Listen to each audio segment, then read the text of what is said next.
Things just got worse and worse and worse as the night went on. Again, valiant effort down the stretch for the Bucs. Just too little, too late. Let's go down and let's see what Coach Fletch and the rest of the crew has to say. As always, go Bulls. So let's head into the locker room right now and see what the guys have to say about that one. Wow. Where do the Buccaneers go from here? What an incredible atmosphere. What a good win for the Tampa Bay Lightning. They snapped a 7-game winning streak. How we feeling, Bucs Nation? It's time to party, baby.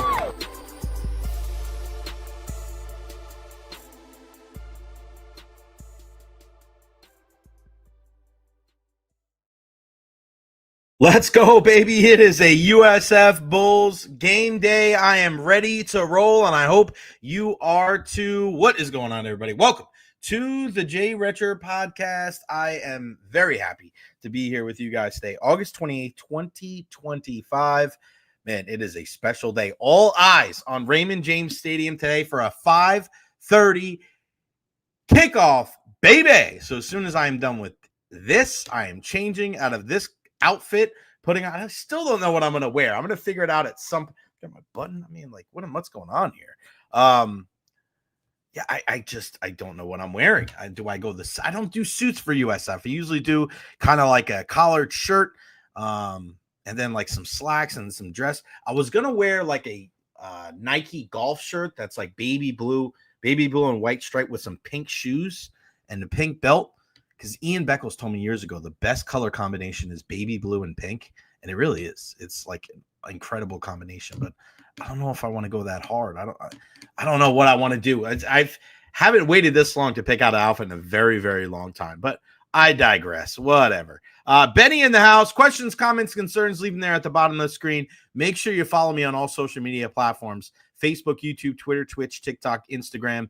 Like and subscribe on YouTube. We're getting closer to 1,800. Look at Janet Best in the house. Second or first loser. Greg DeCruz, football is finally back. What's your go-to snack, Jay? We died all off season, so let the eating commence. I'm not a big snack guy. Really not. I love me some good wings. You know what's funny? I didn't really like buffalo sauce until I got older. Buffalo sauce is okay, but it was just kind of like the same thing.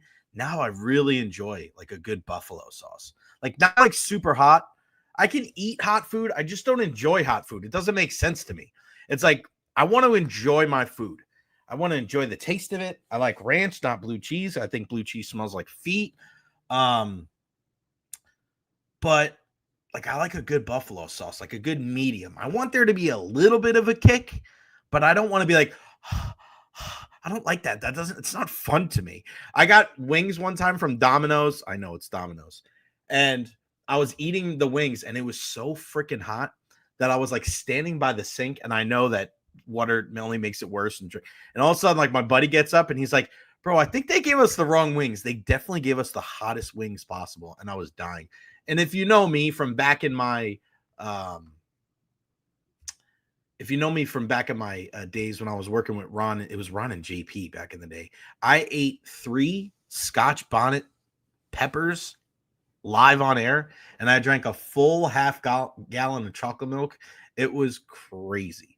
Yeah, I know. We got to fix the intro. They snapped a 7-game winning streak of the opponent, but it cut it off at the wrong time. Thank you. Go Bulls. Go Bulls. Go Knowles. Thank you. Dolan, my guy. We're going to talk about this at 105 today, okay? Pissed is not even the word. Not even the word. Whatever you wear, Jake Cobian in the house, dress late. I know that's another reason why I'm not going suited and booted, sleeveless. And the other thing too is the great thing about USF. I don't know if you guys know this. They let you go on the field before the game, and they let you go on the field for the last 5-10 minutes of the game, which is magical. You don't get that kind of access with the NFL, which sucks. Honest Hammer, my guy, LFG. I went out, met up with my guy Russ today, went to one of the job sites there in St. Pete. He gave me a very special gift today, and I was going to unveil it today on the show, but I'm going to wait till tomorrow because it's not just something I want to do, because you guys know when I bring up I talk about Honest Hammer, and again, big shout out to our main sponsor here, Honest Hammer Custom Builders, 813-244-0956. You see the QR code right there. I have so many good things to say about my guy Hammer. We're going to talk about it more at 1 o'clock. But he gave me a very special gift, and I'm going to unveil the gift tomorrow on the show because it needs to be almost a full segment. It can't just be something I'm doing at 1 o'clock. We got to set it up. So we're going to do that tomorrow. Hammer, if you're listening, tomorrow at 1 o'clock because it's a long show tomorrow. I'm reaching out to we're going to try to get our guy Steve Carney on. We have Jordan Listro, the captain of the Tampa Bay Sun, joining us at 2 o'clock. So it's going to be a longer show tomorrow, probably going to like 2:20. So I need a lot of content tomorrow. We'll obviously talk about the USF game and everything ahead. Big week 1 in college football. Speaking of that, our guy Nick Kelly is going to join us from AL.com from up there in Tuscaloosa, Alabama, to preview Alabama and Florida State. He joins us at 12:40 today. Corey Long joins us in about 9 minutes. Our pal he's worked for everybody. I say that he is my guy that is my phone a friend. He is my phone a friend. If I need something, boom, that's the guy that I hit up. A lot of freaking questions and comments, so I'm going to get to these real quick. Has anybody seen John Gruden on the Rondé Barber show? Show good, 1 hour of Bucks comedy. I haven't. I got to check that out as well. Carlos Becerra in the house. Let's go USF. Big win tonight, Carlos. Hopefully that he is going to be a like Parker Messick, right? We also had like a wrestling thing last Friday. I think Carlos, maybe it was you, Carlos. Maybe it was somebody else. I want to do like on Friday, like a open-ended wrestling question for like 5 minutes. Miss Buffalo says can't do it anymore. IBS, that sucks. What the hell's a Grimsby? Corey Long asked me that too. There comes a time in every man's life where they realize that any wing over medium is just a waste of money. Ren, I applaud you, my friend. I'm in that middle ground of medium and hot. Like, I can do hot. I can do it. But it's just like if I'm sitting here and I'm like sweating my ass off, what's the point? What's the point? Who's the Ira Kaufman of Bulls coverage, or is it you? No, I'm not in that category, Greg. It's Joey Knight for the Tampa Bay Times. It's Joey Johnston who works on the USF broadcast. Again, they're on Q105 today. Jim Lauk, Sam Barrington, Derek Sharp, Jim Lighthall, Joey Johnston. My crew over there love those guys. Jay Bird, the Dominican is waiting. Cheers, brother. God, DT, man. I cannot wait. You're right there, but Bart Hill, man. Listen, my consistent viewers, I appreciate you guys so much, man. You guys are here all the time. I can't thank you enough. All right, before we get to Corey, put up your live feed, and I'll send you a great backdrop. Yeah, my man, you are the best. All right, guys. Nathan Elliott, too. What up, baby? All right, guys. Today is a very important day when it comes to USF. And you know me, I don't try to speak in hyperbole. I don't try to make like things to be bigger than they really are. But today is easily one of the biggest games and most important games in the history of USF football. Now, we mentioned this yesterday when we were talking about kind of the trickle-down effect of the success of football and men's basketball. It all trickles down from there, right? We know that's, I mean, you look at, I don't know if you guys know this, but every other team, when it comes to athletics, like they bleed money, man. They bleed money. So you need your football, your men's basketball, and some, other sports bring in money, but it's a football-driven world that we live in. Greg DeCruz.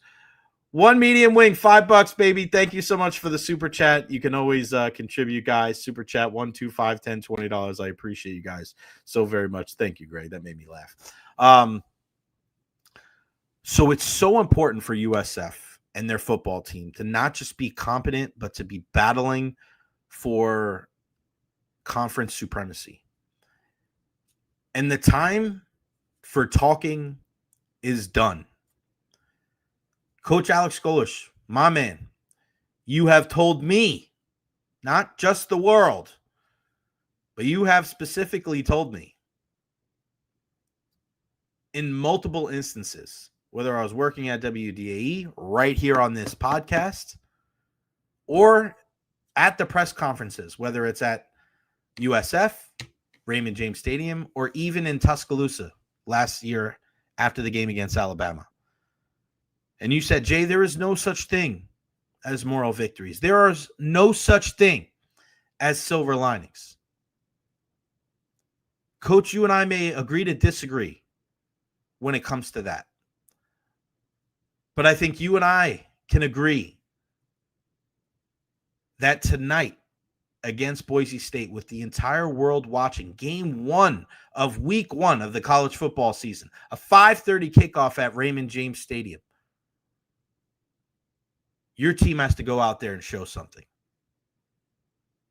Now, I'm not saying it's a must-win game, because we know that they can lose the first 3 games and win the next 9 and be conference champions. But there's so few times when you are a program of this magnitude. Like, you're not there yet, right? We know USF is not there. You're not a power. You're not a team in a big conference. But there are certain times when you get opportunities to show the world what your burgeoning program looks like now and what could look like in the future. It's put up or shut up time, in my opinion. Don't tell me there's no such thing as silver linings. Don't tell me there's no such thing as moral victories. And then go out and just compete tonight. Win the damn game. Byrum Brown, young man, whatever reason it is that you came back here, in the world that we live in now for college football, where you could have taken the money and gone somewhere else and nobody would have faulted you. You like Coach Golesh? You like how this offense accentuates your strengths? Okay. You better be accurate with the football. And I don't want to hear this, oh, well, they're going to protect him. Screw protecting him. You need Byrum Brown to be Byrum Brown tonight if you have any chance of winning this football game. You know what? I'm not talking about competing on this show today with USF. I'm talking about winning the game. Does it mean that I think they're going to win? Does it mean that you should believe that they're going to win? No, I don't think so. But I say this when it comes to the Lightning, when it comes to the Rays, when it comes to the Bucks, and you got to say it when it comes to USF. You take on the demeanor of your head coach and your quarterback. And we sit here on this show and we laud the Tampa Bay Buccaneers. And I've been telling you guys this, that the Buccaneers are the perfect mix of the stoicism of Todd Bowles and the I will run through that mother effing wall of Baker Mayfield. That is the reason why they're so damn successful. That is the reason why we think they're going to not just compete in the division, but at the entire conference. Hell, they may freaking vie for a damn Super Bowl this year. Again, I don't think that's hyperbole. I think that is fact. If USF wants to be taken seriously, then they need to take on the personality of their coach and their quarterback. I'm calling you guys out. No moral victories. No silver linings. That's your words, not mine. If that's the case, tonight's the night. Tonight's the night you put your balls on the table and you say, this ain't the same old South Florida, quote the late great Amir Abdur-Rahim. We will not be pushed around. We will not just be looked at as a program that's going to compete for a quarter, for a half, for 3/4 before the freaking walls cave in, before it starts crumbling down. I challenge Coach Golesh and Byrum Brown and the rest of this Bulls team to not just give it the good old college try, to go out there and win a freaking football game. You win this game tonight, you are the number one topic of conversation everywhere tomorrow. On WDAE, on the Recher podcast, on ESPN. Everybody understands that USF isn't just here to play around. And they're not just here to participate. You shouldn't just come here to participate. You should come here to dominate. That's the mindset going into Raymond James Stadium tonight. How many times do you get an opportunity to show yourself on the national stage? We've spoken about it the last 2 years when it comes to their battles against Alabama. But it was just, they were one of other games that were going on. There's no other games at 5:30 today. You have an opportunity to plant your damn flag into the ground and let everybody know that this is a new era of USF football. The only people that are going to make that statement turn from a dream into a reality are the kids that are going to be wearing those black uniforms at Raymond James Stadium tonight. I'm pulling for them. I hope they can rise to the occasion, but sometimes it's the hope that kills you. I'm sick of making excuses for teams that aren't able to kind of rise to the level of the success that we've seen here in Tampa Bay. A lot of talk. A lot of talk. The talking is done. It's time to put up or shut up. The next 2 weeks are going to be a bear. I get it. You want to be taken serious? You want to be a top... the USF needs to be a top 35 team this year.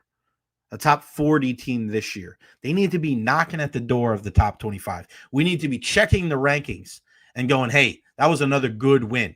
Are they in the top 25? Are they getting votes for the top 25? That's where they need to be. Because if not, it's the same old shit. And here comes the apathy. Here comes what time's USF play again this weekend? Got to be appointment viewing. Got to be ready to roll. All right, reaching out to my guy Corey Long so we can get him in. There he goes. Our good pal. Look at this setup that I have for you. What's up? My phone a friend, Corey Long. That is forever going to be, because if I am on Who Wants to Be a Millionaire and I need somebody to answer a question, you're going to be my guy. That's right. But my question to you, no. You're gonna, yeah, go ahead. Who is Grimsby? Who is Grimsby Town FC? So you're going to have to wait till 105 because once it comes out, I'm yelling. I am fourth division. Like fourth division. This is the equivalent of like the Chattanooga Red Wolves beating Manchester United or something. Like this is the equivalent of the double A team for the Marlins to beat the Yankees. That's what that is. God. It was funny because I text my ex-girlfriend of mine, Chantel, who's from like Staffordshire, and she always like a really small. She's like from a small town. She's like, yeah, and I go, where is Grimsby? And she's like, oh my God, that's our rival. That's our rival league. I can't believe they beat rival to the keep Manchester United. I'm like, how? Manchester only allowed to play with like 7 guys. All right, I'll let you go. I'm not going. There was so much pain, and it wasn't even surprise. That's the crazy part about it. It wasn't surprise. It wasn't shock because we should have seen this was going on. It's just it's bad. It's bad. I got to save it for 105. I want to ask you real quick. Do you remember when we used to do the Sporkles back in the day at Emily absolutely. Arena? That was a lot of fun. We had a lot of fun with that. All right, so I want to, and this is what I love about you and I, because there's no you and I are so honest with each other about everything, and especially when it comes to our sports. I'm at a point right now with USF, Corey, where it's just like, don't sit here, Alex Golesh, and tell me about you don't believe in moral victories, you don't believe in silver linings, and then you come to a game tonight, and in these first 3 games, give me some line of we're competing. If USF really wants to take a step forward, I don't like to say must wins when they're not must wins, but it's a game you got enough talking. Tonight's put up or shut up night, isn't it? This game is definitely on the table. Really to take a step forward, they have to win their conference. That's really the ultimate step forward. But this is certainly a game on the table. It's opener. You've got some players. I think there's 4 or 5 guys that, if they were not to be part of the program after this year, would be amongst the top-rated kids in the portal. They've got real talent on this roster. And he's got some good young talent on this roster. Like, they've done a good job at building this roster up. So, yeah, you want to win one. You want to win of these 3 games. You really want to win this one. Right. It's at home. It's a ranked team. It'll give you some momentum going into the 2 state games, the Miami game, the Florida game. But your real step forward is going to have to, like, you can't, if you win tonight and you go 5-3 in the conference, I don't know if you're taking a step forward or not. If you just beat a team that is coming off of losing a generational talent for their program, and like Ashton Jeanty was a generational talent for Boise State. So yeah, this is a game that's on the table. Certainly a game they'd love to win. Certainly a great way to start the season. But they really need to win the American Conference. Right. They really need to show that they can do that, because even no matter how good the teams were, they had 2 10-win teams under Willie Taggart. They had a great team under Charlie Strong that was Willie's kids that Charlie just kind of piggybacked off of. They had several very good teams under Jim Leavitt, who we're not going to talk about otherwise. And former Hall of Fame inductee Jim Leavitt. You agreed with what I said, though, right? About the Leavitt stuff? I put him in Hall of Fame. That's right. That's right. I forgot. You messaged me. You were like, no. I love Jim Leavitt. I really do. And I'm like, what are you doing, man? Come on, dude. Like, just let her have the Louis purse. Yeah, let her have the Louis purse. You got to take that L sometimes, bro. God. He was trying to take the LV back. That's what he was trying to do. LV back. Come on, man. So, so you have to go out there and prove that you can win the conference, that you're on that level of a team, because they haven't done that yet. And to think that we're close to 30 years of USF football, and really, I mean, I think they joined.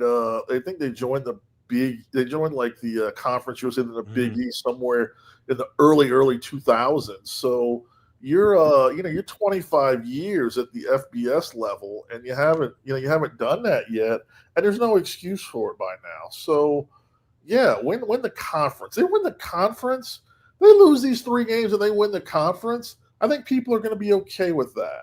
I really do. I think you'd like to win one of these, but say they go out there, they win the conference, they have a trophy, they have something that they can put in this, something that they can put, a banner they can put in the new stadium, a conference trophy they can put in the facility. I think that it tells you that the program's headed in the right direction, which I do believe it is with Alex Golesh. Yeah, and I wonder, and I had Jim Lighthall on yesterday, and he brings up a good point of that's obviously, I think people would take that, but it's a hard message to sell if you're Alex Golesh or you're 0-3, right? And going into conference play. And it's just like, you're going to have to be able to dig yourself out and be able to kind of rise to the occasion. Awfully tough to do that if you start the season 0-3. What are your thoughts on Byrum Brown going into year 3? I mean, we've seen some really good things with him running the football, and man, when he's accurate with the football, I mean, the guy's he's like a top tier dual threat type of dude. But man, we even saw it last year, like before he got hurt, like just some inaccuracy. You're like, dude, you got to be able to make those throws in year 2 of an offense that there's really no excuse for the kid. I think he's one of the most important players when it comes to college football, like as far as the team's success early on. What's your entire kind of take on Byrum? I think he's a great playmaker. I really do. I think, the play, especially when the plays get off schedule, I think he can make things happen. He's not going to win any accuracy awards. He's I think as a passer, he can improve in some areas, but he probably more is what he is.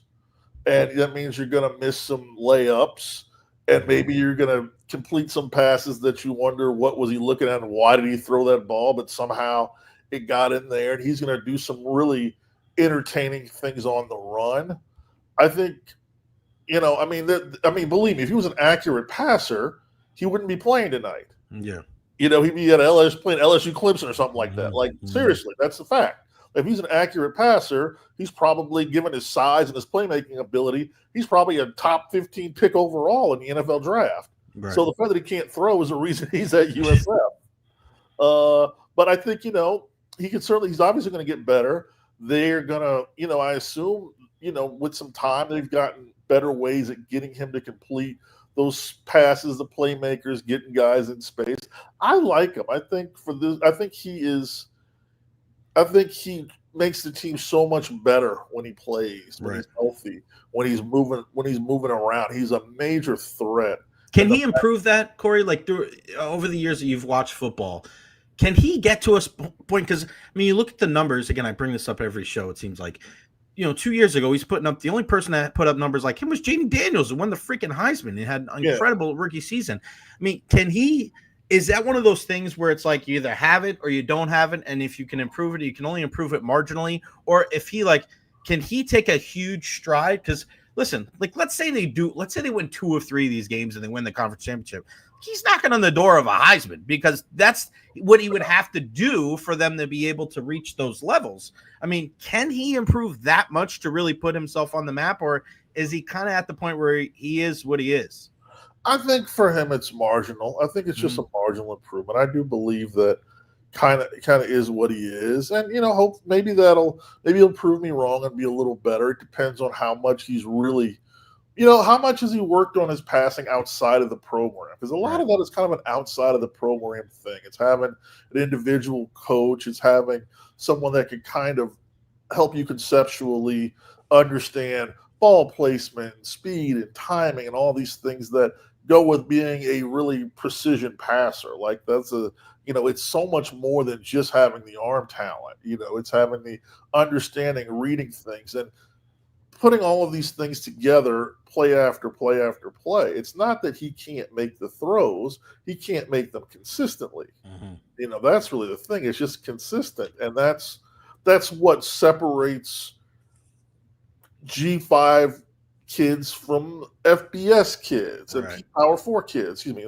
That's what separates just a Power 4 quarterback from an NFL quarterback. That's what separates an NFL backup from an NFL starter. That's what separates an NFL starter from a Hall of Famer. Right. Is their ability to do so many things at once. Yeah. So I think because he's very good at a couple of things, they work to those strengths. They have to at this. They can't afford for him to focus so much on being a precision passer that he loses the things that make him a threat. That's a net loss at the end of the day. I agree with you. Because there's a lot of things that also have to work with him being a good passer. Protection has to be there. Receivers have to get separation. There's a lot of things that go on. So it's just, can you deal with the little bits of inconsistency and still reward yourself with the playmaking? And I think yes.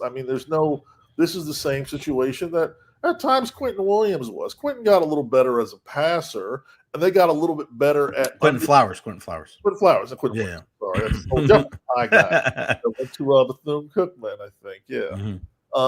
Quentin Flowers. Yeah, and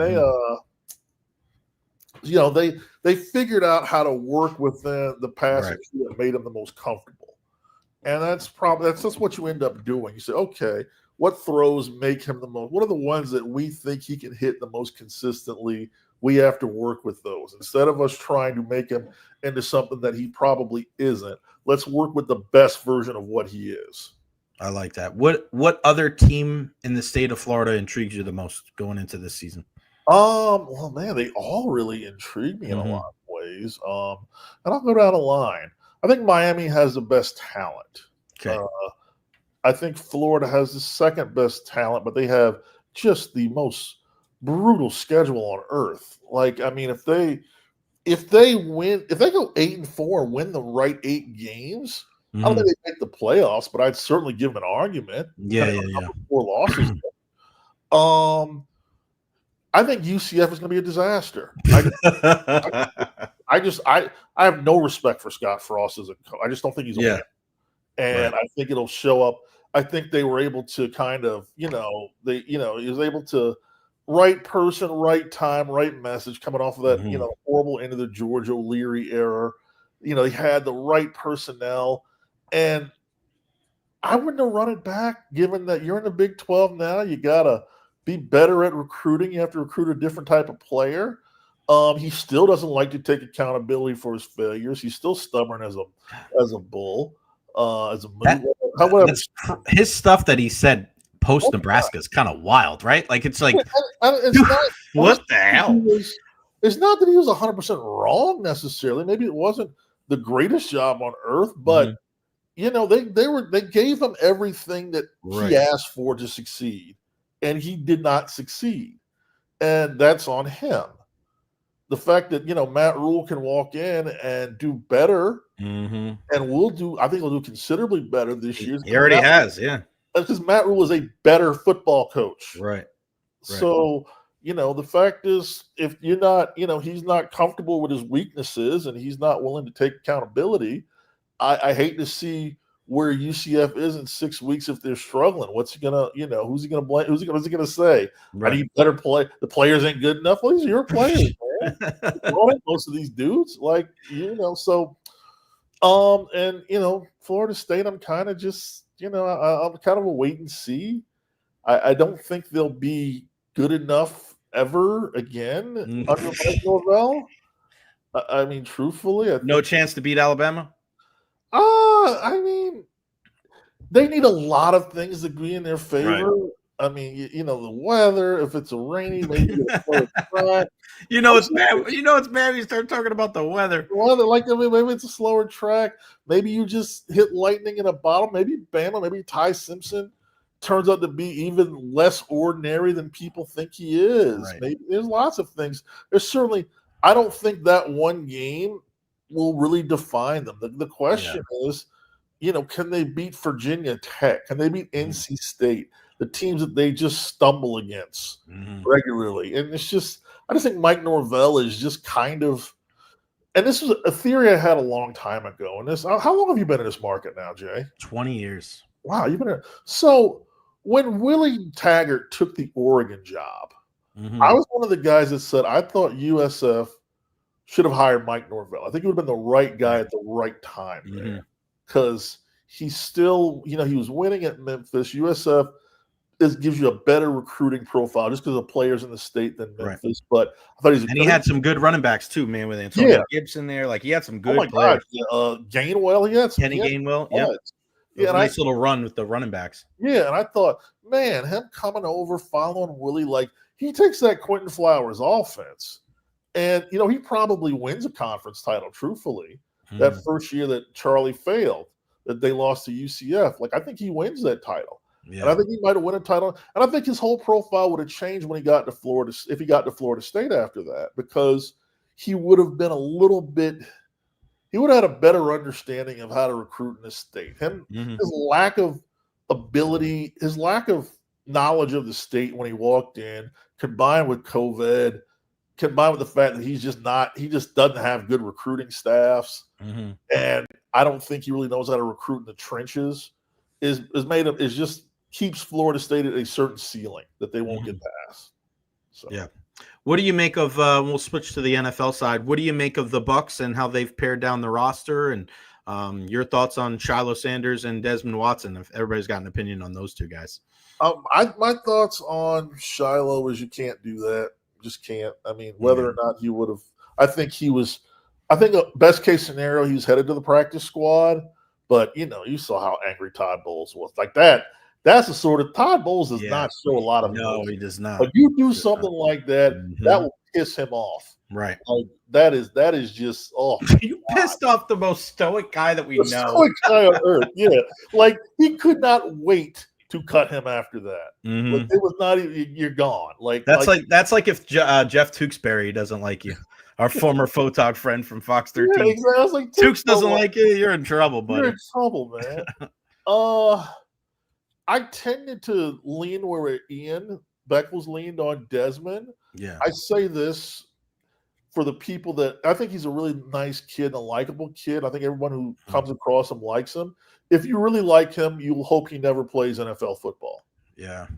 I mean, that's the honest to God truth. I think he would get destroyed. I think he would get absolutely destroyed at that level. Even, and I hope now he is able to do the things that he needs to do, that he wants to do, just to have a nice healthy life and a long life. Yeah, man. And being able to do that outside of the public eye, I think, is probably the best thing for him. After a while, it became a circus that, and he wasn't, and he's a human being. He's not a jester. He's not a clown. He's a young man that, if we're being honest, and I can say this from a position where I understand where he's coming from, is that he just, there are things far deeper that he has to come to terms with. Just because rolling around at 460, 430, 440, it's no way to live. Mm-hmm. Believe me, I can say that. It's no way to live. And he has to do a better job of taking care of himself. I have to do a better job of taking care of myself. I'm not, I'm not blind to these sort of things. So I wish him well. I really do. And I think him being outside of the public eye will help him. I hope if just getting a chance to be on a practice squad is what helps him get there, good. I think that's fine. Whatever it takes, frankly, at the end of the day. But I don't think he's an NFL player. I never thought he was. He was not a particularly good college player. He was a situational guy. And I think somebody that people kind of liked because he was big. And he was big, and occasionally he could throw a guy that he outweighed by 300 pounds across. But I could go out and shoot. I can go out to 10 unders right now. If I grab a kid, I can toss him into orbit. I'm still that strong. So and he had a good pro day, but where in terms of his size, he did some pretty incredible athletic things. But NFL game isn't played in a tank top and a pair of shorts. And in pads, he's not that good. Yeah, and I feel bad because I posted the video of him walking around the practice field barefoot, and he got like millions of views, and that was like the last time we saw him do anything. And I just wonder if like the Bucs were trying to protect him from everybody, and like they wanted him out there, but they didn't want to show him working out. How much is that on him? How much is that on the team? Like, he didn't lose weight, so they ended up cutting him and keep him on the NFI list. So I hope what you're saying is right. I hope that him being out of the public eye helps him, but there's also a semblance of like, I kind of worry about him a little bit that he's not going to be around the team, and he's not going to have nutritionists. He's not going to have all the stuff. So. These are things that, like, as somebody who constantly deals with weight problems, I'm not afraid. I'm a big dude. It's an everyday struggle. It's no different than being an alcoholic, truthfully. It's no different than any other addiction. Like, it's something he has to come to terms with. He has to want it, like anybody else. Like, if you don't want it, you're going to eventually. You might have moments where you look. You might drop 100 pounds and put 80 of it back on a year later because you hit a goal and then you just forgot about it. You slip up like that. Yeah. So I just. At the end of the day, he's 23 years old. I want him to see 33. Yeah. That's it. The same way I want to see, I'm 48 and I want to see. Damn, 48. No way. Old man. Yeah, man. You don't look a day over 34, buddy. Yeah, man. You should tell it to my knees, man. Come on, bro. You're a spring chicken out there, buddy. But there's so many things that guys our size struggle to do. Like, I talk about just flying. I hate flying. As much as I love to travel, like, I hate going to Las Vegas. I know it's a 5-hour flight. I know when I get up out of that seat, even if I have a comfortable seat, my body is as stiff as a board, man. Yeah. So it's there's just things that, just basic everyday things that I want him to be able to do. So, God bless him, man. I really want that for him. And more, I don't care if he ever plays a down of football. I don't think that is the best thing for him, to be honest. I think I just want him to have a life where he's happy with himself, and and he can go out and do the things that if he eventually is a father and has kids, that he's around to see those kids grow up, and he can play, he can run around with them without losing crazy amounts of breath, and so that's it. Well, I appreciate your transparency and your time, my friend. He's the one and only Corey Long, at Corey Long on all social media platforms. You're the best, buddy. Thank you. I'll talk to you soon. All right, brother. See you tonight. See you, buddy. Great stuff. Corey Long, man. Love the transparency there. He's a lot of real talk, man, when it comes to Des and Watson. You know, forget about the football side, man. Really. It's about him as a human being. So hopefully he can get on the right track. We keep the football chatter going, and we're going to bring him right in. It's our pal Nick Kelly from AL.com. Look at, there we go. What's going on, brother? How are you? Hey, Jay, great to see you. And it was fun to see Corey, too. I haven't seen him in years, back from my Lightning coverage days. So good to see some old friends. Yeah, man. Young Nicholas, we used to call you back in the day. Really, really good stuff. You did a great job there, you know, and then now just absolutely crushing it, man. I follow you all the time. I don't go anywhere else for my news on Alabama but you, my friend. And yeah, college football. I'm all grizzled now, Jay. young Nicholas is a thing of the past. I'm just not. How old are you now? 27 now. Me as a guy that just turned 40 in May, but yeah, you'll always be young Nicholas to us. But you made a really good impression on everybody in the Tampa Bay area and everybody that, you know, is still around, you know, because you know how this business is, man. I know they remember you fondly. So, and glad to see you doing so well. And college football's here, buddy. I mean, I want to give you the floor to talk a little USF Boise State, man. Like, what do you? It's 5:30. It's kind of a weird ass kickoff. As soon as I'm done with this, I got to change and head right over to Ray J. Like, kind of weird that like we're starting week 1. I know we had week 0, but week 1 with USF, isn't it?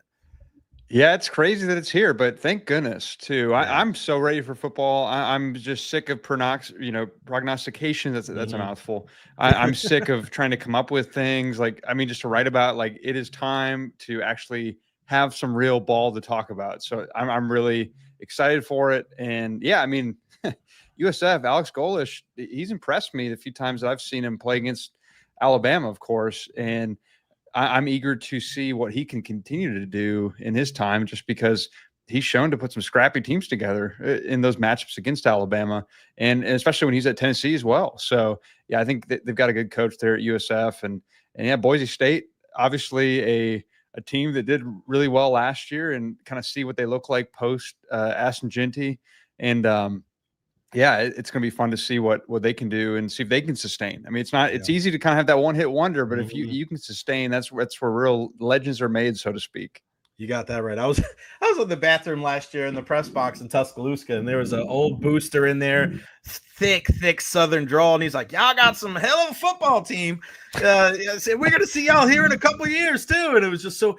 Give us the update on the scheduling, because I know in the last couple of days it's really, we're talking about the amount of games there in the SEC, and I know Alabama just canceled the game, right? Was it West Virginia? I believe it was. Correct. Yep. But we're still good with the Alabama USF game, I presume, for next year. It seems as of now. I mean, things are constantly changing, but to be honest, though, after that USF game last year, I think fans were wondering if Greg Byrne could find a way to get that game canceled, frankly. Yeah. So yeah, we'll see what happens. You can't speak with certainty right now, right? But as of right now, this game's on the schedule, so we'll kind of see where it goes. I want to ask your opinion on Kalen DeBoer. I am a guy that I always look at this thing from multi-sport type of looks, right? And knowing that when you come in after a superstar quarterback or a shortstop or a head coach, like after that year 1, year 2, when that stuff starts to wear off a little bit, you have to bring in your own guys. Like it's more and more Kalen and less Nick the farther along we go. What do you think of his job so far, and how has he kind of made this program his own going into year 2? Yeah, I think it's a great point, Jay, that it is a bridge year of sorts. That's where it was last year. But now this is his team. This is more, I mean, yeah, there's some Saban holdovers still, but I think the guys who didn't want to be there, who weren't completely buying into the Kalen DeBoer way of things, they're gone. They left. And no hard feelings, I think, is the way it's looked at, just because, hey, they came under a different coach and now they made the decision to go somewhere else. But I think that you see that this team is bought in. He didn't need to use glue, duct tape to kind of put this roster together like he did a season ago. Because a season ago, they just had to keep guys, because the timing of Saban retiring in January, the portal opened for the Alabama players for a month. But if you remember, the portal had closed for every other team. So a lot of the talent was picked over. So Alabama could pretty much only lose talent, not really add talent, until the spring. And the spring was a much lighter, not as much talent in it time in that window back in 2024. So a lot of it was just, okay, we have red paint. We're going to paint the barn red type of deal, rather than here's how we want to do things. I mean, they were doing things their ways in some ways, but at the same time, I think they had to adapt and, okay, this is the talent we have, or these are the skill sets we have. Now it feels a lot more like his team. It's like what he wants it to be. He brought Ryan Grubb in, the offensive coordinator, who's his old buddy, who he's worked with at Fresno State, Washington, all the way back to Sioux Falls. I mean, other spots as well. So they know each other so well. I mean, they can probably finish each other's sentences, frankly, because they do have that familiarity. So I think they're in a really good spot. Now we'll see if they can meet expectations, but I'm going to be surprised if they don't have a really good year. What do you make of the quarterback situation now? Because obviously Jalen Milroe was such a polarizing player last year. I mean, at times you look at it and you're like, I don't know so much about this play. And then at times you're like, how is this guy not one of the best players in the country, right? He was just so entertaining at times. And, if he was maybe a little bit more consistent, maybe a little bit more accurate, you may be talking about a guy that's a first round pick. But we obviously know what happened with him. So how do you kind of change the way that position is looked at now, going post Milroe, going into a game against Florida State this weekend, where all eyes are going to be on that matchup? Yeah. I mean, Ty Simpson, the funny thing is the last time he actually made an appearance of significance in a game was the South Florida game back in Tampa. Yep.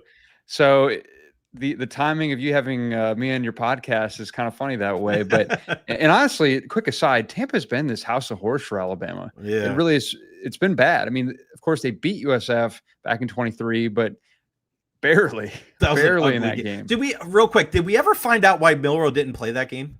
I think it was more. Now you're bringing me back a little bit. I think it was more about him not. I mean, he didn't play well against Texas. He kind of got benched is maybe a strong word, but he essentially got benched, and they were trying Tyler Buckner. That was a disaster. Yeah, oh boy. They tried back to lacrosse. Right. I mean, then he went to Notre Dame. I can't remember if he's actually playing I think he's still playing a little bit of football there, but okay. Yeah. Then Ty Simpson, you bring him in the second half, or maybe even it was later in the first half. It all kind of blurs together, but they bring him in later on. He does decent, gets him out of the jam, but he's come a long way since then. And I really truly believe that. Of course, it's been 2 seasons, but at the same time, Ty has grown in his maturity, his skill set. He's gotten, I think, to a higher level of just performance and even leadership. And those are, I just threw out a lot of cliches at you, but you're good. But I really do think I've heard people say, and this is maybe more detailed than your audience might want, but I've heard people say how much he actually will get after guys in practice when they false start or they make a mistake. He's not okay with that. It's kind of, here is a connection to Tampa for you, a little Tom Brady-esque, if you will, in terms of calling guys out. So to be clear, not saying Ty Simpson is Tom Brady, but I think that quality is a good one to have, as Tom showed. So, yeah, I mean, Ty, I think, is ready for this moment. Now, of course, it can always be different when the lights come on, so we'll see what happens there. But I really do think there are good reasons to be optimistic about what Ty can bring and what he can be for this offense. I think he fits the system really well. He takes care of the football. He's an older guy. And I think they've got a lot of just great weapons that they kind of need a guy to just manage the offense and not just be a game manager, because that's oversimplifying it, but they need a guy who's not going to play losing football, which sounds like duh. Why would you want to go play losing football? Well, losing football looks like turning the ball over when you don't need to, making mistakes, always trying to go for the big play when maybe a quicker or easier gimme play is there for the taking. So I think he does a lot of those things well, and we'll see how it translates to the field, but I'm excited to see it in Tallahassee to start. So you think it's more of kind of like, and I don't like when people bash like national champions or guys that play quarterback at Alabama pre, Tua and Hurts. And, you look at the AJ McCarrons and the Greg McElroys of the world. I'm like, dude, you could call them game managers all you want. I mean, they're out there playing for Alabama and they're leading fantastic teams down the field. So Ty's kind of more that ilk rather than like Jalen and Tua, kind of that. Yeah, I mean, we'll see. I mean, I don't think Ty is some athletic freak, so to speak, in terms of his ability. Now, he is actually kind of shifting the open field. He's going to look kind of slow maybe compared to Jalen, but don't underestimate how kind of sneaky Ty can be in the backfield and evading pressure and getting downfield on runs. But, yeah, I think we'll see if he's, again, I don't quite know the answer just yet because we haven't seen any game action, but I don't think it'll be quite as maybe that level of game manager, because the Alabama offense – when you ask Ryan Grubb what they want to be, the one word I think he would tell you is aggressive. Right. that doesn't sound like a game manager type to me. Mm-hmm. But at the same time, I don't think he has to be Superman and go save the day all the time. So I think they need a healthy mix of this guy can run the offense and be trusted, while also he can make the big plays. So see if you can find that Goldilocks scenario of not too warm, not too cold, like just right. Yeah, that bed right in the middle. What are the concerns about Jam Miller? I think that's one of the best like names, and I also see Tim Keenan's not going to play too. So I mean, one guy on each side of the ball. That I know that high hopes for both of those guys. What do we know about the kind of injury status of those guys for how long they're going to be out? Yeah, that's a good question. I mean, I don't get the sense that either one is season ending, so that's the good news for Alabama fans. But at least right now they're going to miss the Florida State game. So yeah, I mean, Tim Keenan being a guy who they couldn't afford much attrition to that position. Like they needed as many guys as they could get on the interior defensive line because their depth there is not great. And it's especially not experienced. Maybe some guys step up, but that was maybe one of the guys you could least afford to lose, because not only is he a talented player, he's a captain. He's also just a big dude that you need in the middle of your defense at times. So yeah, I mean, they need those young guys to step up no matter how long Tim is out. Then you look at Jam Miller, another position where I don't know that maybe it's not quite on as high of a list of like, hey, you can't lose someone at this position. But if you're going to lose a guy at that position, that's not the guy you want to lose. Because he was the one guy in camp that had been essentially trustworthy, or the guy that they were constantly praising. He was having a really good camp. And you could tell that Ryan Grubb is the new OC, Kalen DeBoer. I mean, anyone you talk to that Jam, they just feel really good about it. Like he's the man is what Ryan Grubb said at one point. So yeah, I mean, it's a loss. I'm not going to try to pretend it's not for however long he's out. I mean, he had a dislocated collarbone, and so should be back sooner than later, but how soon we'll see. So yeah, I mean, either spot is not one where you want to lose a guy, and we'll see what that means for Alabama's offense and their defense. Have you noticed a change in the depth of Alabama over the last couple of years, even dating back to Nick, based on the portal and how everything has affected it? Because somebody brought up a great point to me years ago of like, this will affect sometimes the big guys because you don't have to sit out. So now if a guy's a third stringer at Alabama, he's like, well, I'll go be a first stringer at, Pitt or South Carolina or something like that. So have you noticed the depth change there for the Crimson Tide over the last couple of years? Yeah, there's no question that Alabama does not have the same depth it once had. And I think you could say that again, to your point, about anyone in college football.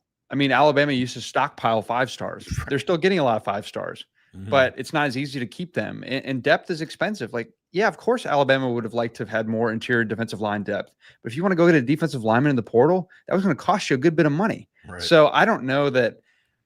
I mean, it just kind of is what it is. You can't dwell on it. You try to create as much depth as possible, but no, it's not easy to create depth like it once was. But I will say there are exceptions to what seems like a rule of, okay, if you don't start or play right away, you transfer. Ty Simpson is one of the best examples of that. Yeah. I mean, he's been with the program since 2022. He lost the starting job in 2023, or he lost the competition for that job to Jalen Milroe long-term in 2023. And Ty has continued to wait around for this opportunity, and I think it's paid dividends for him. So we'll see how it translates on the field to see if it's a really good success story. But I think so far, it seems like it's really paid off for him to wait and it'd be a good example and frankly, a unicorn in college football. Last one for me, because I know you got to roll. What are expectations for Alabama going into this season? The SEC is still so weird when you look at Texas and Oklahoma in the SEC. But man, I mean, just look at how many teams, and there's so much talent. It's crazy. These schedules for these teams in the SEC, it's murderer's row every single week. What are the expectations there in Tuscaloosa? Yeah, to your point, Jay, I mean, I could easily see 10 different teams from the SEC in the playoff. I'm not saying 10 will make it. No, yeah, I'm just saying that you could see any of maybe 10 or so teams that could be in that field. So it is tough. But at the same time, I do think Alabama's going to have a really good year. I mean, it is the season of optimism right now, aka the preseason. But it really is, I think, a case of Alabama has the guys who want to be there. They have a coaching staff that has continuity and familiarity. And Kalen DeBoer prioritizes both of those things. And I think they're in a really good spot. They've got a ton of talent. It's just, how does it come together, and can they stay healthy? Right now, it's been a little bit of an issue of late, staying healthy, but obviously they're in a good spot if everyone is healthy, and we'll see how that progresses. But I don't know that Alabama's going to win the national championship this year, but I will be shocked if they don't make the playoff. I like that. Young Nicholas, no more. He's 27 years young. He's one of the best college football writers in the entire country. AL.com, our guy, Nick Kelly. Nick, thank you so much, man. I know you got a busy day. I appreciate you spending some time with us, brother. We'll talk soon. Enjoy the college football season. Hey, you as well, Jay. Great to see you, my friend, and hope to see you not so far down the road. You got that, pal. Thank you. Good stuff, man. Nick Kelly, there's nobody better. Nobody better. And listen, man, when you're talking about guys that have grinded and worked their way up, I mean, Nick is all over it. And I read way too much Alabama news just because Nick wrote it. I say this a lot. It's not always about the games. It's not always about the players that you meet and all these different, it's the people, man. It's the people that you work with. Got one of these glasses that like my roommate has here, and I was just looking for like a regular glass. This reminds me of like when you're at like a dinner or like a banquet or a communion, and they're just like, hey, can I get some water? And they're like, yeah. They give you one of these big ass glasses. What do you think's in here? Does anybody know? Vodka? Am I drinking vodka? 12:55 Eastern time. There's bubbles, so it's probably not vodka. It's definitely some flavored water, though. Some badass water. Great stuff from Nick Kelly, AL.com, and also our guy, Corey Long. Two of the best, two of the great guys right there. All right, so spoke a lot about, real quick, let me give you the, I want to say this real fast. Let's give a shout out to our pal, Doug Wechter's son. His son, Caden, has made the USA team. I mean, what a freaking year. What a summer that Caden Wechter has had. And obviously he's committed to Florida State. I don't think he's going to go there between you and I. But he makes the 2025 18 and under national team roster. The news was just announced yesterday. And like more and more I'm looking at things. And I saw today from Prep Baseball Draft HQ, he's going to go in the first round probably of the Major League Draft. And I think they had him slated to go to the Phillies. Our guy Dougie Fresh that joins us. I'm going to try to get Caden on one of these days when he doesn't have school. VA Green, 12:55 vodka. You do you, bro. No, I'm not a vodka drinker. When I was a vodka drinker, it was a Big Dog drank Belvedere. I was a, what was it? Grey Goose? Yeah, it was a Grey Goose kind of guy. Not a big vodka guy, and I'm not a big drinker as it is. I'll shots of tequila. I can do that. No problem. Rumpelmints, Jägermeister, Fireball, what else? Jack Daniels, and Crown Royal. There's not much that I'll drink. That's kind of it, really. And wine. I'll drink any kind of wine. To me, wine is like juice. When people are like, oh, I like this wine, I like that wine, whatever. Like they taste different, but it's all like juice to me, and they get you a little hammered. You know what I don't drink is I don't drink any kind of seltzers or White Claws or anything like that. You used to get made fun of if you drank stuff like that. You used to get made fun of if you drink like a seltzer or a Mike's Hard Lemonade or something like that. No disrespect to Mike's Hard Lemonade, but nowadays, like I see guys drinking White Claws, little baby cans. Like, what are we doing here? What are we doing? Men drinking. There's no laws for claws. Like, come on, man. I'm trying to drink that shit. Man up. Man up. I'm trying to see my friends drinking White Claws.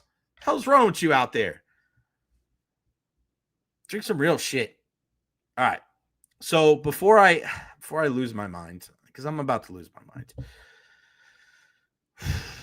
let's talk about something good. Let's talk about something that makes me happy. And that's our good friends over at the Honest Hammer. Now, I went over there today and went to St. Pete, hung out with my guy, Russ, the Hammer. And wow, I'm going to post it tomorrow too, because I took a bunch of videos and took a bunch of pictures too. This house that they were working on was so badass, and it was specifically built the way that the homeowner wanted it. And there's like a freaking soccer room downstairs for the two daughters. And it's one of those kind of like, where it's like a split level thing. You go up, obviously you're on the water right there in St. Pete, so you have to be smart. But the detail that he takes with going through all this stuff with these new builds. I was so impressed. And again, a lot of this stuff I don't know from Adam. Like, I don't know half the shit. Like, I don't know. I'm not a contractor. I'm not an engineer. Like, that's not my thing. But the way that he was explaining it and just looking how everything was so detailed and the people that were working there was like, it's really cool to see how the puzzle comes together. So I'm telling you guys, I'm not just saying it because these are sponsored. Just going there today. Again, 813-244-0956. Tell them that you heard it right here on the Recher podcast and get you a discount. Honest Hammer General Contractor Company, CGC 153116, thehonesthammer.com. Email them at thehonesthammer@gmail.com. Bathroom renovations. That's another thing. We were talking about a couple of bathroom renovations that he's got going on. You see it, custom homes, bathroom remodels, commercial construction, new construction, kitchen remodels, interior and structural renovations. I've heard so many people here recently talk about, we want to redo this, we want to redo this, and we don't know who to go to.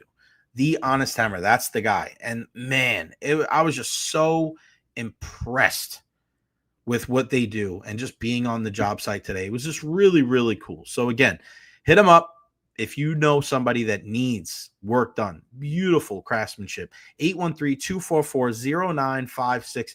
He is a Tampa Bay sports fan just like you. You want to be able to support our local businesses. The Honest Hammer is the way to go. And one of the things that rang true to me when we were talking today is when Russ was saying, Jay, when we do it right. And we do it, people don't come back and say, oh, we got to fix this, we fix that. He only deals with people that are top notch. He only deals with people that are just good dudes. And when he has to go to multiple sites, he doesn't have to worry about like, all right, are the guys that are doing the windows messing around? Or like, he doesn't have people calling him all the time. When people have questions for him, it's productive questions, productive conversations, not like, oh, we jacked this up, we need help here, we're trying to race to get this done. No, man, I love the way he goes about his business, and it made me feel good. It really did. It made me feel good knowing that they are our partners here on the Recher podcast because they go about their business the right way. They care about people, and that's important, man. It really is. You want to be able to, you're putting all this money into your house, and we know how important it is. We know how important our home is. You want to be able to work with people like this. 813-244-0956. If you want to join in on the conversation, Robert Cochran wants to talk to us, so we're going to get him in. We're not talking the Thunder. If you want to talk USF, you can do that. There's the link, StreamYard.com/6GZSSZ7GQ4. There you go. Click on the link there in the chat. If you want to join in on the conversation, you can do so. You can join via the phone or via the laptop. You want to talk about USF, feel free to click on that link in the chat and you can join us like our guy, Robert Cochran. What's going on, buddy? What are you wearing? What jersey is that? It's so a couple of years ago when USF was doing their end of year auctions that they do every year. Nice. It's a custom salute to service. It has my last name on the back. Bro, that is sick. Bro, Oh, that yeah. is legit. I didn't see it. Oh, pull it down. Pull the number down real quick. 18. Nice, man. Bro, that is so cool, man. So it's got your name on the back? Yeah. That's sick, man. That's awesome. Where you at? What do you got going on today, buddy? School. I go to school up here in Oklahoma at UCO. Where our D2 football program's pretty good. Nice. but right now it's USF. It's You got that right. Tell me your thoughts on the team tonight and this season. Well, of course, I've been a fan since 2007. My first game was when I was 8 years old. Game 1 against Elon that year. Wow. And we all know how that turned out. But I'm skeptically optimistic, you know. Really? Okay. It's just for the sake of it's just because I've been hurt before. I've been hurt before. So as much as I want to say, oh yeah, we're going undefeated, we're gonna do all this, one game at a time, just like Coach Golesh says. If their process is right, the old adage. I realistically don't see a reason why they couldn't, can't. Sure, stars have to align, but I don't see a reason why they couldn't go 11-1 in the regular season. Wow, And that means they would have to beat either Miami or Florida too, alongside Boise State. I don't like Miami. I Mhm. I I see a lot of holes in that team, and Carson Beck isn't worth the hype that everybody's giving him. To be honest with you, Yeah. So do you but think they have a better chance of beating Miami than Florida? oh yes, absolutely. Really? Okay.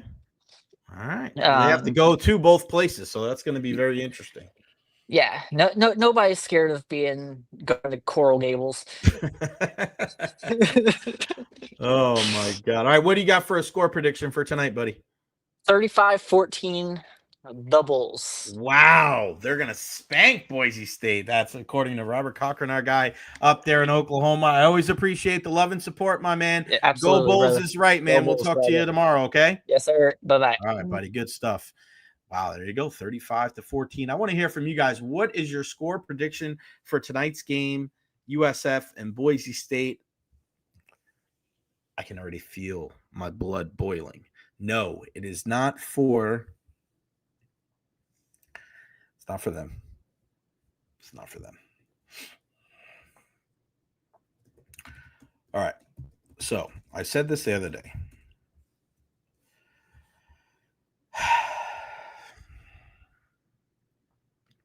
It's hard for me to speak about this without really getting pissed off, because after what I saw yesterday from Manchester United, I don't know if I've made a more painful decision in my entire life than being a fan for this team. Man U lost in a penalty kick shootout yesterday to a team from fucking Grimsby Town. What the hell is that? I don't even know. What the hell is Grimsby? Grimsby sounds like the freaking chief from The Simpsons. It sounds like a song that didn't make the cut for a Beatles album. They're in the 4th division. There's the Premier League, the Championship, there's another league, and then there's another league. They're there. And you lost to them. You spent over $200 million in the summer on 4 fucking players. And you're losing to Grimsby. Grimsby. They were down 2-0. And they had to come back and throw all of their players on the pitch. And the only reason why they tied the game because of Harry Maguire, a guy that everybody was trying to run out of town last year or 2 years ago. And then you lose on penalty kicks. Andre Onana touches 4 shots and only stops 1 of them. Mateus Cunha, a guy that you paid the world for to bring in, he misses his penalty. Brian Mbeumo, another guy you spent a bunch of money on, he misses his second penalty. The biggest laughingstock in all of sports is not the Los Angeles Lakers. It is not the Dallas Cowboys. It is not any team that you could put in there. It's Manchester United. It's not the one team that the Glazers own. It's the other team. And I'm sick of getting up at 7:30 in the morning to watch 0-0 draws and paying for apps like Paramount Plus to watch you lose to a team on a dimly lit field.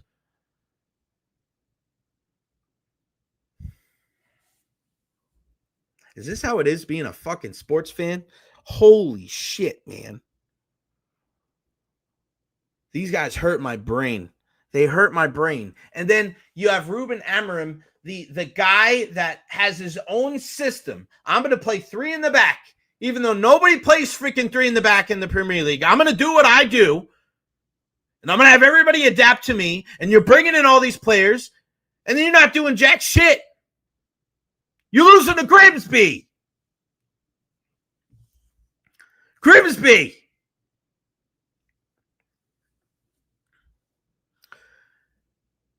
You couldn't even watch the shootout. You couldn't even watch the penalty kicks because you were so embarrassed by your team's performance. I say this all the time. Your team is a reflection of your leadership. You're supposed to be the leader, and you're hiding. You're freaking hiding.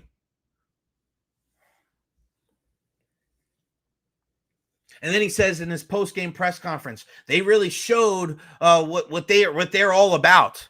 No, you showed what you're all about. You haven't adapted to your players. Ahmad has gotten worse. Ahmad Diallo gotten worse. This is a guy that saved your bacon so many times last year. You're playing Mason Mount. Mason freaking Mount. A guy that couldn't even play at Chelsea. A guy that's been excommunicated from the national team. You're starting this guy because he gives great effort. And he runs a lot. You're telling me you don't have a place for Kobe Mainu, a guy that can start for England in a freaking final, and he can't find a spot on your starting 11? And now they're going to sell this kid? He started in the FA Cup final against Man City and scored a goal. And you don't have room for him? What are you, nuts? Is your ego that big? Did you not know what you were getting into when you were going to help, when you were going to coach this team? Are you oblivious to what's going on? I don't get it. I don't get it. Like, this is the one team that I am just a fan of. I am a fan. I put my money. I travel across the goddamn planet to watch these people, to see them in person. And you're getting them. You're losing to Grimsby? Eleanor Rigby's cousin, Grimsby?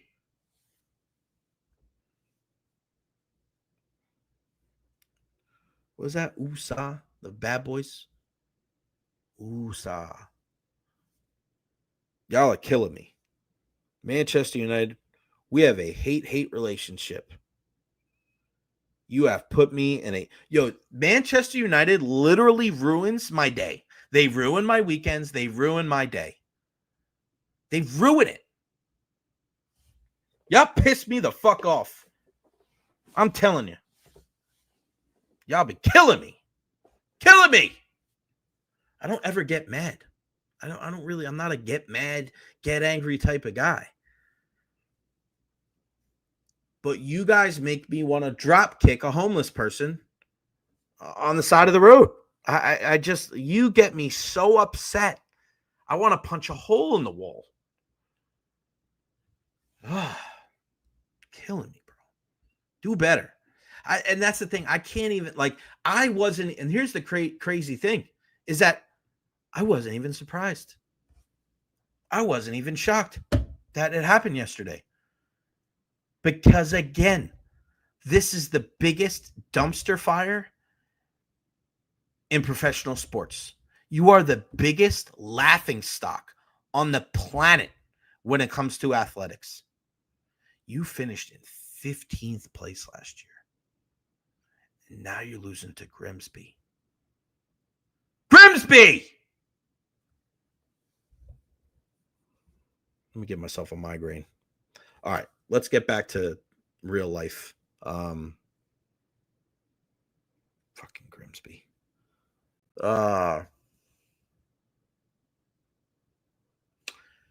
Drew Brees, my man. What are you talking about? You guys saw this with Kay Adams. Drew Brees is breaking down.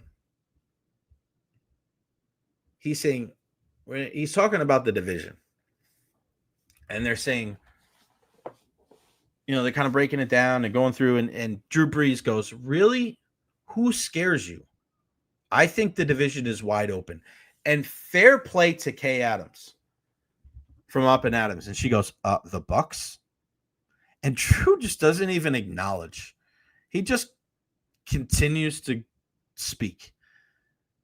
And he's talking about how the Saints have just a good a chance of winning the division as anybody. Come on, Drew.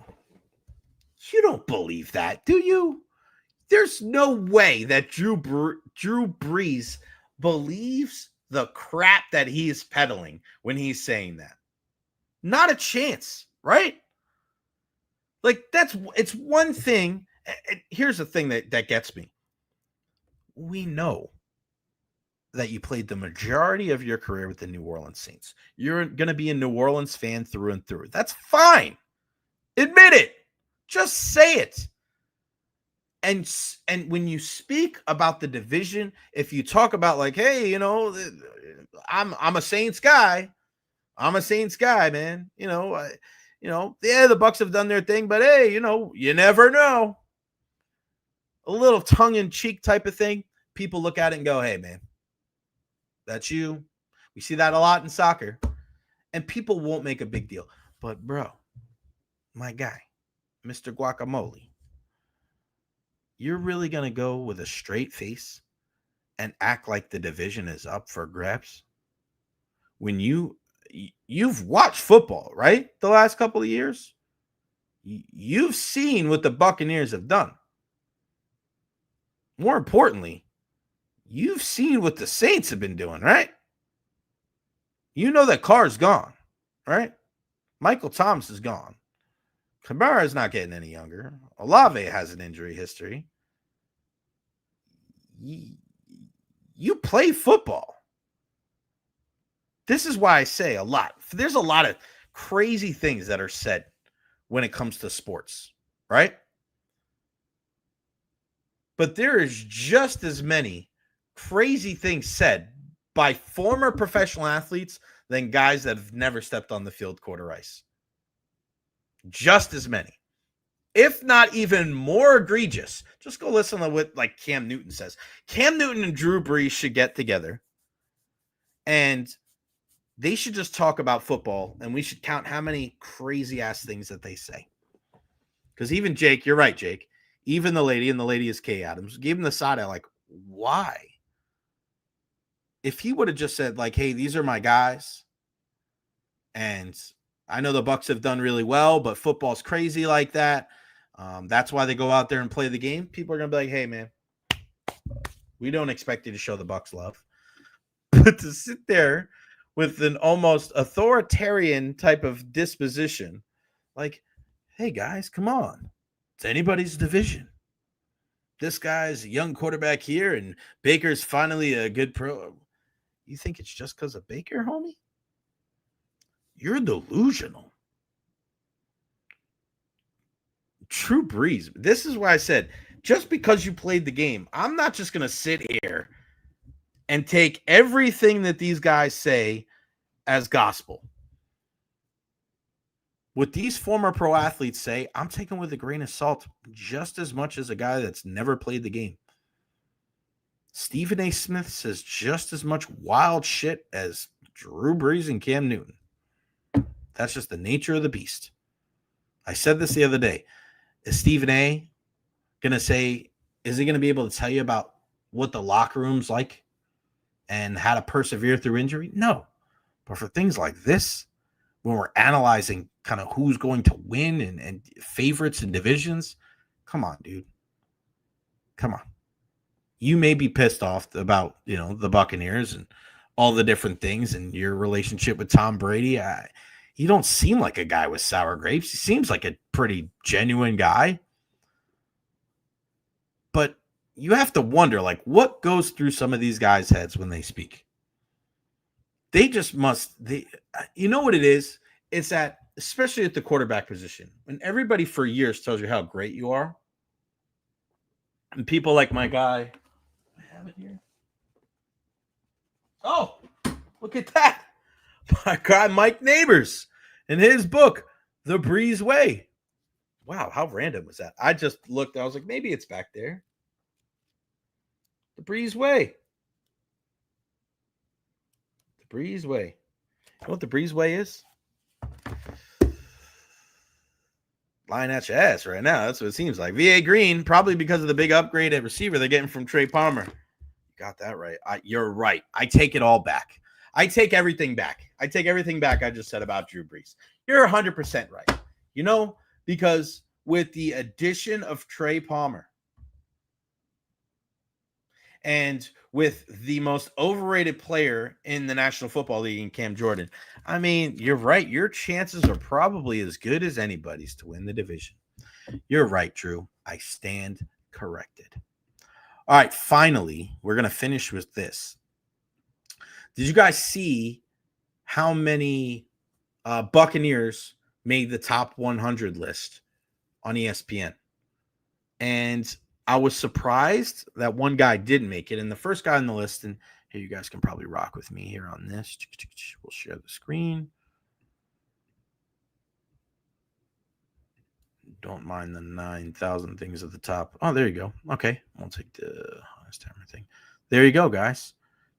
The first player on the list is number 85 on the list, and that is Antoine Winfield Jr. No surprise there. Went down from 46 last year. We know what happened. Like, we know that he wasn't at his best, and when he's at his best, he's one of the best ball hawks in the game, and I love that they were able to put, hey, he's eager to rebound in 2025 and has a new defensive backfield mate in second-year DB, Tyke Smith, who moved to safety this year. Love that. So, really, really good stuff there. The second guy on the list, number 80, Mike Evans, who somehow falls from 57 to 80 after another 1,000-year season, which is now 11 years in a row. And they're projecting him 79 catches, 1,017 yards, and 9 touchdowns. I mean, just the fact that you have a 32-year-old receiver out there doing this, just so impressive. And you look at some of these guys above him, you know, is he not better than a Tyler Linderbaum? I think he is.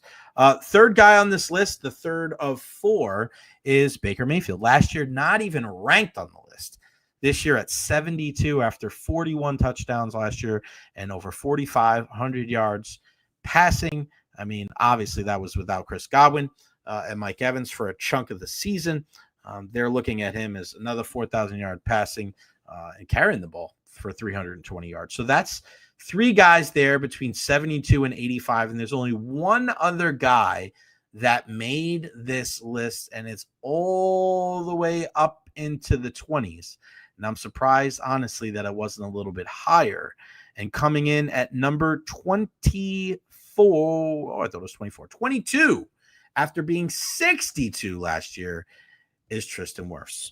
I mean, just unbelievable what he's been able to do in his tenure with the Tampa Bay Buccaneers. The only lineman in history to have an all-pro at right tackle and then left tackle. Early on in his career, people were wondering, is he ever going to be able to go over and play left tackle? Well, we found out, and he's been incredible. One guy who didn't make the list that I was very surprised was Vita Vea, and they even said as much. And you look at the rest of the list, Crosby, Bowers, CeeDee, Jalen, Saquon, Aiden Hutchinson, Hamilton 15, Penei Sewell at 14. I don't get how Tristan Wirfs isn't the number 1 tackle on this list. I just don't get it. Freddie Warner, Lane Johnson. Again, Tristan's better than both of those guys. TJ Watt, Chris Jones, Micah Parsons, Jamar Chase, Justin Jefferson, Pat Surtain, Burrow, Lamar, Miles, Josh Allen, and Patrick Mahomes. That's the thing, right? If you're going to make these lists, and you'll see here at the bottom, like guys that just missed the cut, biggest snubs, Joe Alt, Jonathan Grenard, and there's Vita Vea on that list too. But that's the thing, when you make these lists, it's always kind of crazy to me how at certain times it's like a career accomplishment, and then other times it's like, all right, this is how we're basing them right now. So if it's a career accomplishment thing, then why isn't Mike Evans above like Malik Neighbors? If it's a right now thing, why isn't Tristan Wirfs better than Lane Johnson? Right? Like, so it's just kind of weird. It's kind of ass backwards if you ask me. Yeah, so we'll go there. Greg DeCruz, we're down to final 10 players on the Buccaneers top 50. Who do you got in the top 10? Brady's going to be in that top 10. trying to think who hasn't been on that list yet. It'll be Brady. It'll be Leroy. It'll be Derek Brooks. It'll be Sapp. It'll be Lynch. It'll be Barber. Yes, I mean, that's 6 right there. I mean, just Mike Evans, obviously, that's 7. Tristan? Is Tristan on the list yet? I don't know. I got to go back and check it, but I know they're going to reveal it tonight, so that'll be really cool. We'll talk about it tomorrow on the show. We got a long show tomorrow. Again, we're going to about 2:15 tomorrow. We're going to start the show looking back at hopefully a win for our USF Bulls. That's where I'm heading over now. I'm going to get ready so I can get the heck out of here because you want to get there sooner rather than later. I try to get there as early as humanly possible, man. I try to get there between 2 to 3 hours before kick, just because you want to get your seat, you want to sit down, you want to get some food, want to relax a little bit. But yeah, it's because once you wait, it's a madhouse over there. It's bad for USF. It's worse for the Bucks. But yeah, it's going to be a good day. I have a good feeling about it, and I'm excited for Coach Alex Golesh and Byrum Brown. And I said this to start the show, and I'll say it to end the show as well. It's put up or shut up time. No more silver linings. No more moral victories. Now's the time. You want to prove, in the words of the late great Amir Abdur-Rahim, that this ain't the same old South Florida. You go out there and you win this game tonight. You don't go and compete. You go out there and win. You plant your flag into the ground. This is a new era of USF football. No more maybes. No more almosts. Now's the time. We've been buying a lot of what Alex Golesh has been selling. We've looked at a team with back-to-back bowl victories. And yes, progression really is winning a conference championship. But out of the 3 games, this is the one. This is the one you go out there and win. And you tell people, again, this ain't the same old South Florida. A big thank you to everybody that joined us on the program today. So many comments today. And shout out to Greg DeCruz, man, with the $5. That's 1 medium wing from Greg DeCruz in Costa Rica to us. A big thank you to Adam and Lady Evil. You guys are the best. A big thank you to our guest today, Corey Long, and Nick Kelly from AL.com. Really, really good stuff there. Talking a lot of college football on the program today. We will preview week 1 of the college football slate tomorrow on the program. Talk some Rays baseball. Again, we got Jordan Listro, the captain of our Tampa Bay Sun. You see it right here.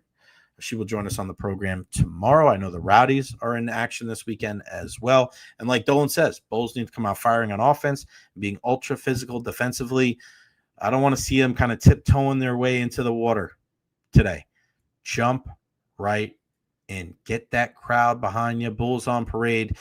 Wearing those black unis, man. I mean, now's the time. This could be one of those days that you're going to remember for the rest of your fandom when it comes to USF, or it could just be another missed opportunity. It's on Alex Golesh. It's on Byrum Brown.